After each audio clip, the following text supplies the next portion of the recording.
Okay, folks, we are live here on Quantum Leap, and there we are. All right. Just kill this background noise here. Welcome. Okay.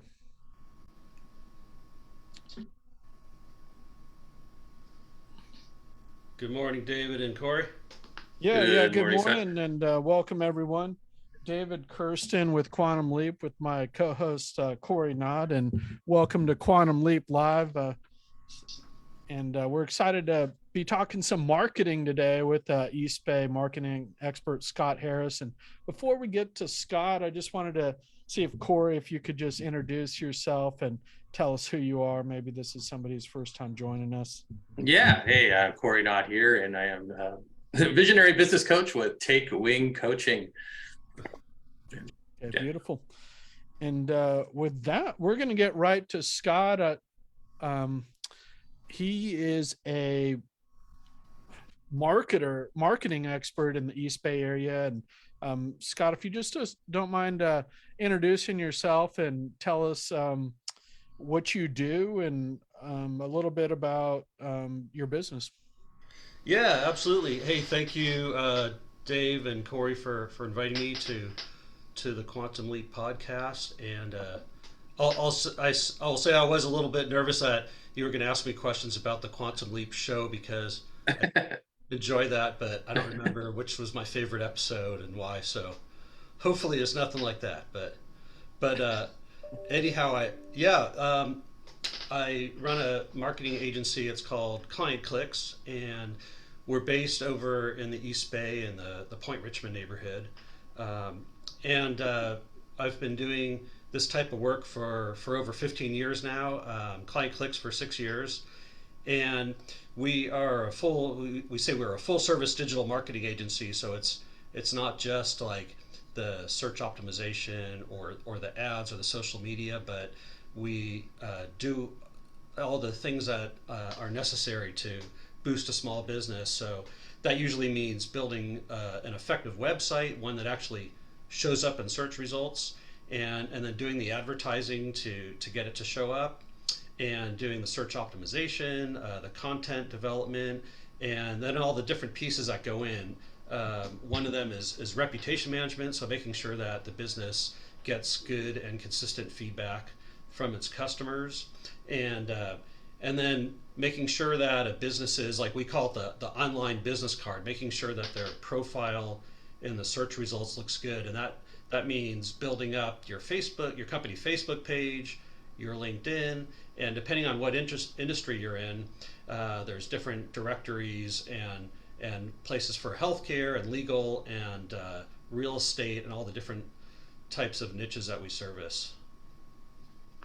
Excellent. And I know we're excited to have you in our networking chapter, the Abundant Referral Circle. And I just say, from the short time I've known you, Scott, you're just one of a go-to person for those services in the East Bay area, and you also have a lot of connections and great people in your network too. So it's just been a pleasure to know you. And that's all music to our ears, the marketing. I know Corey does a lot of marketing as well through Lyft, which actually Gail Knott is kind of the expert there, and he has some folks who do marketing, and I needless to say do video marketing. So we're kind of complementary services, and I really look forward to continuing to be a power partner of yours and share all the great work that you do. And I think one of the things that makes you unique is that vertical integration, I'd call it for lack of a better term, in your kind of marketing approach, to where you really need to combine that website with the marketing. And a lot of folks, I think, they only handle one piece, but unless you take that kind of comprehensive approach, you're not going to get the same type of results. So I really like that kind of one-stop shop offering that you do. All you really need is to add the video or maybe some other, a couple other smaller pieces, and small business is really up and ready to go. I don't know, Corey, do you have a quick testimonial for Scott before we get to the I next? haven't had a chance to work with Scott, but of course he's, in our BNI chapter as president this year. I get an opportunity to kind of recruit him as the event coordinator and announce our events. And he's well connected in his community and has a lot going on. And I really do appreciate people who do networking actively. It has been a big part of my business. And so I can recognize a fellow top networker and somebody who actually understands kind of the value of networking up too, which is great. Yeah. Yeah, thank you. And just to like elaborate on that, I'm involved in a couple of these community organizations. One is in the business district where I work. It's the Point Richmond neighborhood. We Mm-hmm. have a group called Point Richmond Business Association, and they've been around for a long time, like since the 1980s. And Mm-hmm. it's a kind of cool group of people. We have like someone who runs a salon, and there's someone who runs a restaurant. There's a lawyer. There's a bookkeeper. There's all kinds of interesting small business people that collaborate, and we do fundraising. We do events where we close down the street and have music, and then we have networking luncheons. So it's kind of a way for people who are in small business, and maybe it gets a little lonesome sometimes when you're by yourself in the office if you're a solopreneur, and so we have these lunches, and anyhow that's a nice way to kind of get together and share ideas. And also I'm on the board of the El Cerrito Chamber of Commerce, which I've done now for 2 years, and I could tell you guys more about some of the programs I've done there, but that's been a rewarding experience as well. Beautiful. Good to know.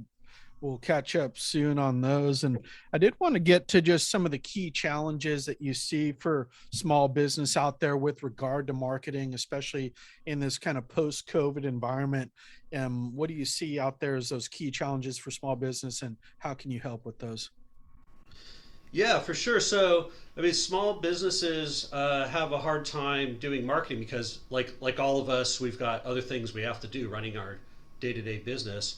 And since I've been involved in this industry for a pretty long time now, I got started in 2006. It's just gotten more and more competitive every year. And it wasn't that hard for a small business to have a basic website and to do maybe some basic pay-per-click advertising to get visibility. But over the years, as more and more businesses have seen the light and decided, hey, this is the way to go, it's gotten harder to do. And especially in some really competitive niches, like I do a lot of work in the legal sector, helping attorneys with marketing. And nowadays, any of these small firms, they have somebody like me trying to promote them. And so there's a bunch of people out there trying to play leapfrog, and there's really only room for three.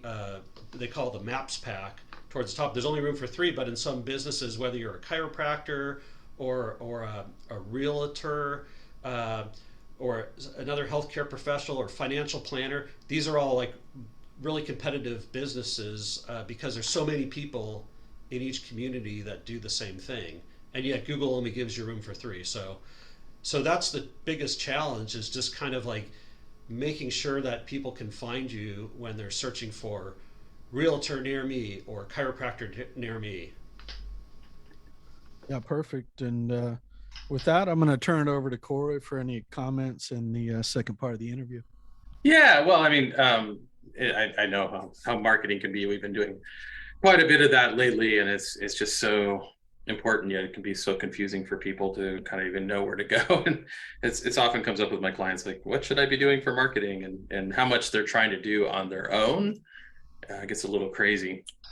Um, so what, Scott, would you say is your why? What got you into this and keeps you going and serving your clients?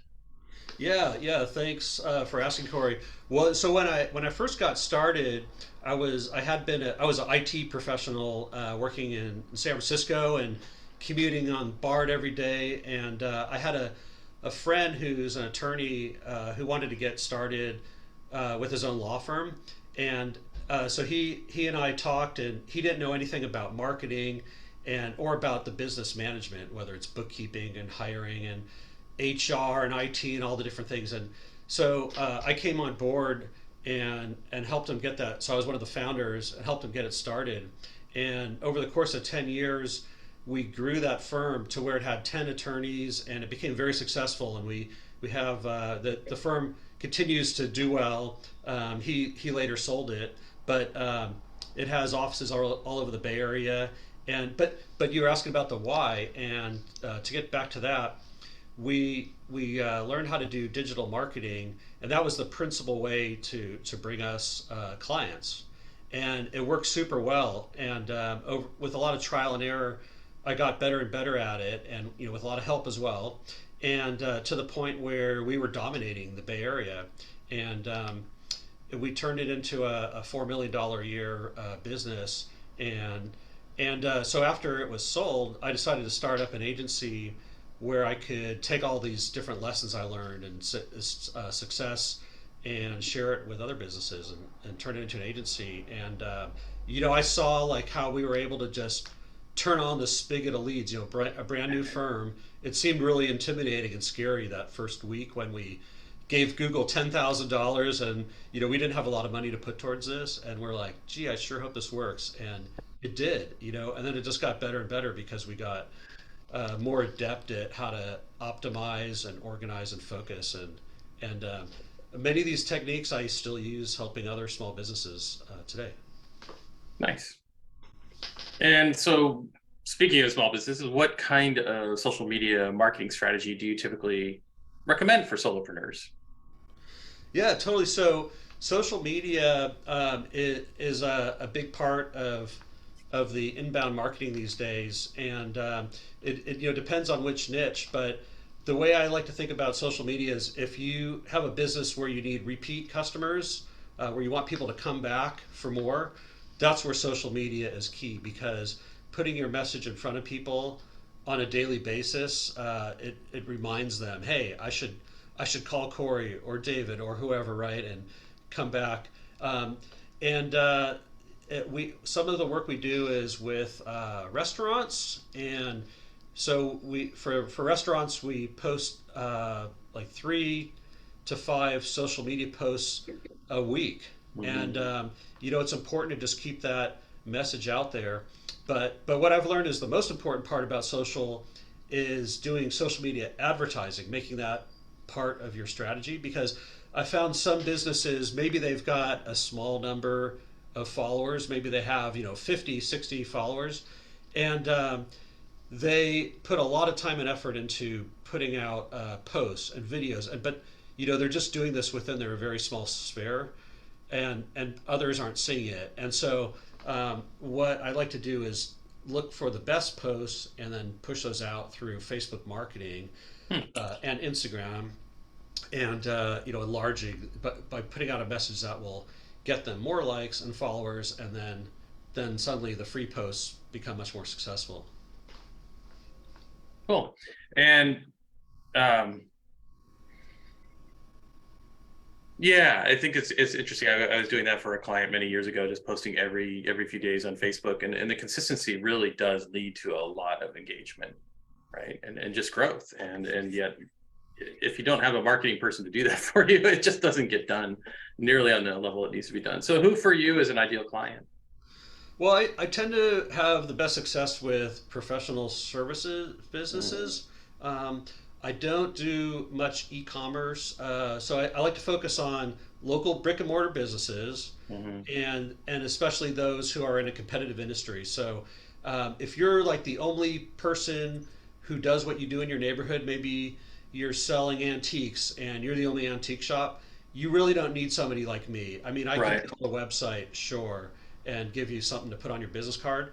But where I can really make a difference is if you're in a competitive niche, like maybe you're a financial planner or realtor or lawyer, where there's hundreds of people all trying to vie for the same customers. That's where I can really make a difference in bringing visibility to a business. Right. Great. And I actually have, since we have a bit of time, Corey, I Yeah. wanted to try a little rapid fire here for a few things. And Scott, feel free to take a little more time too, because we do still have about 5 or 10 minutes if we need it. I just wanted to, I encounter this a lot where people, they have a in-house person, maybe they hire a younger marketer to do some things. And I just find that those people are not nearly as effective as an expert like you. So even though you're probably higher cost per hour, the expertise that you bring is just well worth that extra money. And um, so I just wanted to see if you had any comments on firms looking at hiring kind of an in-house person to do some of the things you do versus hiring you. Yeah, I mean, I think if a company can afford having their own in-house person, that's great. Um, Most of the businesses I work with don't have that, and they like to outsource. There's a lot of segmentation in this industry now. So there's people who do the content writing, which means like writing articles for your website, and there's those who like to do the social media, whether it's like yourself making videos or doing posts. And then there's website people. There's all sorts of different groups out there. And what I found is having a concise strategy is the most important thing, because people get easily distracted. I get questions all the time from my clients saying, "Hey, should I be on TikTok?" But they're a realtor selling to expensive homes to an older demographic, and it's probably not something they need to do yet. Um, or I get people saying, "Hey, should I be on Bing?" And it doesn't hurt, but I look up the ComScore stats and I say, well, 87% of U.S. people use Google now, and worldwide it's 90%. And Bing, Yahoo used to be 45% back in the day, and then it went down, down, down, down, and Bing is kind of holding on to its 7%. So I say, you know what? Why don't you do everything you can on Google before you waste your time?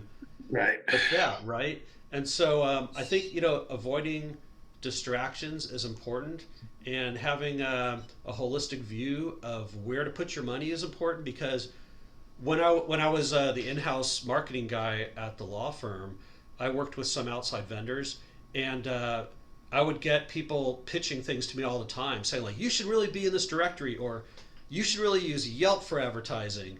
And I think small business owners, they don't have time to really do the analysis, and so they just kind of jump on to whatever's the shiny object of the day, Right.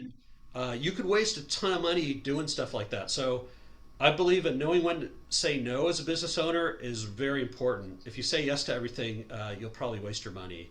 And I help small businesses understand where their leads are coming from using tracking. I find tracking, that was one of those aha moments I had when I was working at the law firm, is finding out where are the leads that generate business actually coming from. And so we use a couple different services. There's one called Call Tracking Metrics, where I can record all the incoming phone calls, and it also works for form fills. And I can trace where the lead came from, whether it was organic or whether it was paid or whether it came through a third party service like Yelp. And then, but the next level of that is not only like where are your leads coming from, but which leads led to business. And only then can you calculate your return on investment. And so this call tracking metrics, it has this nice way where you can rate a lead. So after the fact, I can give my customers a dashboard. I say, okay, go in here, go through these, and because some of the leads are not good leads. It could be as bad as a spam or a wrong number, or it could be a customer that doesn't have the sufficient resources to hire that person. Um, so there's ways where you can do a star ranking for leads, and then when you get that call from your Yelp sales guy going, "Hey, you're doing really well. You should renew," then you can have an actual way to look, and you can say, "No, I'm not doing well." And when the Yelp guy says, "But you got 20 calls," you as a business owner have the ability to go in and say, "Well, 19 of them were crap, and the one that looked okay didn't turn into business." So, hopefully that's not your situation, but I love giving people the power to make decisions, educated decisions, and not just guessing. Yeah, All very right. good. And I'll just say that seems like every successful business that gets a significant amount of their business from like the type of campaign you use has those metrics, and most small businesses, I would say, on their own don't have them. So not anything close. And I did want to pose a quick question to actually Corey and then turn it to you as well, Scott. This question of having just posting on your own, just trying to say, hey, I'm going to have a social media presence versus, which I call DIY, do it yourself, versus having a professional. What have you learned? And, I just wanted to ask Corey first, because I've seen his marketing really evolve over the years in terms of you and Gail doing a lot of the work versus now you hire a lot of it, Corey. Well, I mean, Gail has the background and experience and has done this for many things. I mean, she was, doing kind of what Scott does originally, and that started an agency and all that. So we do have some benefit of professional thing there. But as somebody who occasionally took on jobs that Gail didn't want to do for some of my clients, the thing that I learned is, one is it's got to be consistent, and inconsistency will kill you. So, it's good to have like a plan to like say, okay, I'm going to post something every day. Well, if I'm going to do that, I can use Facebook scheduling and all that. Just got to do it. Got to create content, and the content has to be compelling. And, so it just starts to add up time and time. And a lot of business owners, they know their business, but they don't necessarily know what to say in their marketing. And then so they kind of lose track of that consistency. When we don't know exactly what to do, we don't necessarily get it done. And then once you start to build up that audience, like I helped a client go from, a couple hundred people on Facebook to a few thousand. What do you do with all that? Right. So I at that point had kind of severed that relationship because I didn't really have the chops to help them utilize what they had created on Facebook. And really it was really to encourage them to create more content about themselves. And, they had people in-house who could do that. But, so it's sometimes, we can actually create an audience, but we don't necessarily know what to do with it at that point, which is where you want to start, finding out if they're a good audience and how do you turn them into customers. Yeah. Yeah, great. Just a quick time check. We have about 3 minutes left, or 2.5, 2 minutes now. Sorry. So Scott, if you don't mind answering that, if you have an answer, otherwise I have one more wild card question for you before we wrap up. Oh, sure. I could just give a quick answer. I don't do as much social media as Corey probably, but for those that we do, like this restaurant, they just don't have the time to do themselves. And so Yeah. I think there's some businesses that would prefer to outsource. And what we do is we use Hootsuite, and it's similar to Facebook Scheduler, where we can punch in all of our ideas in advance, and it also creates some statistics that we can share later on, and so we can show the amount of engagement for each of these posts. And over the years, we've learned how to create posts that create more engagement, like asking questions, where people want to come back, and sometimes it's as simple as, like, for this Italian restaurant, we just say, what do you prefer, pasta or polenta? And you'd be surprised that got a lot of engagement. That simple thing, right? And so, I found social media, it doesn't have to be a novel every time. It can just be something simple to remind your customers that you're there, and to ask people questions and get their feedback. Great. And just one last quick one here before we wrap up.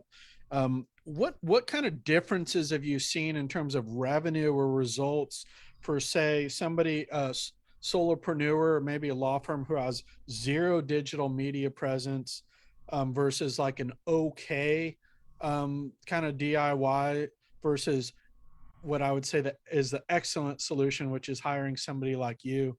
Can this really kind of increase revenue by 50 or 100%, or what types of things have you seen out there? And I know it really depends on the person, their industry, and different factors, but I don't know if you have any anecdotes about some differences you see.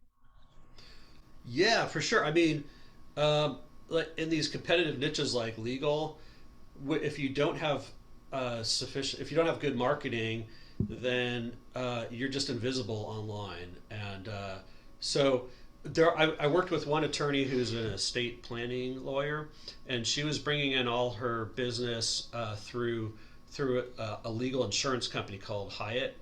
And so people who work for some large companies might get a legal benefits plan, and then if they wanted to create like a living trust or a will, they could go to her and she would get paid through this insurance. But like doctors, she was complaining that the insurance company doesn't pay much, and so she hired me to get her visibility online. And luckily, estate planning is not that competitive, and with some minor work, we were able to push her up into the local pack and bring her clients that were paying full fees, and she didn't have to take that like small change that she says the insurance company was paying her. Okay, great. Thank you. Well, thank you. We are at time here, Scott, but would love to have you back to continue the conversation. And Corey, thanks a lot. We are going to switch off Thanks, here Scott. and get ready for our next segment. David, Kirsten, and Corey signing off for the first segment of Quantum Leap. Awesome. Thank you guys Awesome. for having Thank you, me. Scott. Yeah, thank you for being on. Appreciate it. Bye, everyone.